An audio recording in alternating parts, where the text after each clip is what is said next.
অনেকেই বলে সাবুর খিচুড়ি নাকি দলা পাকিয়ে যায়, কিন্তু আমার এই টিপস ফলো করে যদি করতে পারো তাহলে এরকম ঝরঝরে সাবুর খিচুড়ি তৈরি হবে। প্রথমে কিছুটা বড় সাবু নিয়েছি, এখানে আমি 1 বাটি বড় সাবু নিয়ে ভালো করে ধুয়ে নিয়েছি।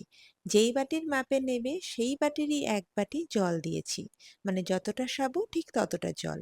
3-4 ঘন্টা ভিজিয়ে রেখে দিয়েছি, তাহলেই দেখবে পুরো জল টেনে ফুলে উঠেছে। এবার কিছুটা বাদাম ভাজা ছিল, সেটাকে গুঁড়ো করে নিয়েছি। তারপর কড়াইয়ে 2 চামচ ঘি দিয়ে তার মধ্যে কিছুটা বাদাম ভেজে তুলে রেখে দিয়েছি। যেই বাদামটা আগে গুঁড়ো করে রেখেছি ওইটা কিন্তু অবশ্যই করো, ওটার জন্য আলাদা একটা টেস্ট হয়। এবার 1 চামচ জিরে ফোড়ন দিয়ে কয়েকটা আলু ডুমো ডুমো করে কেটে রেখেছিলাম, সেটাকে একটু লাল হওয়া পর্যন্ত ভেজে নেব। আর তার মধ্যে দিয়ে দিয়েছি আদা আর কাঁচা লঙ্কা বাটা, সামান্য কারি পাতা দিয়েছি, সুন্দর গন্ধ আসে, তোমরা না চাইলে স্কিপ করতে পারো। এবার ওই সাবুগুলো দিয়ে তার মধ্যে একটু নুন আর ওই যে গুঁড়ো করে রাখা বাদামটা সেটা দিয়েছি, আর ভেজে রাখা বাদামটা দিয়েছি।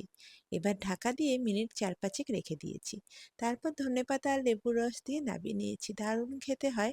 সাবু দিয়ে আমরা অনেক সময় ভাবি কি বানাবো কি বানাবো, এইভাবে এটা বানিয়ে দেখো, দারুণ লাগবে খেতে। রেসিপিটা ভালো লাগলে আমার চ্যানেলটা ফলো করতে ভুলো না।